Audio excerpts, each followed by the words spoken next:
Hi everyone, here we've got GIGASET GS190 and let me share with you how to change the wallpaper on this device.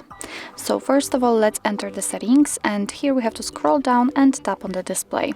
Now let's tap on the wallpaper, and as you can see here we've got two different options, two different albums actually from which we can choose the wallpaper from. We can choose it from Google Photos, so actually we will be transferred to our own gallery, and from wallpapers which are defaultly installed on this device. So let me pick something from this album, and as I said, here we've got some defaultly installed wallpapers. What's more, we can tap on My Photos, and again we will be transferred to our own gallery. So here we've got some wallpapers from which we can choose.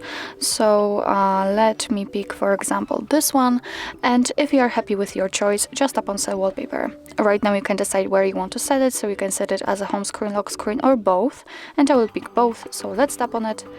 And now we can go back and check, and as you can see, it has been immediately applied to the home page. Let's check the lock screen also, and it is visible right here. So actually that's all. This is how to change the wallpaper in your GIGASET GS190. Thank you so much for watching. I hope that this video was helpful, and if it was, please hit the subscribe button and leave the thumbs up.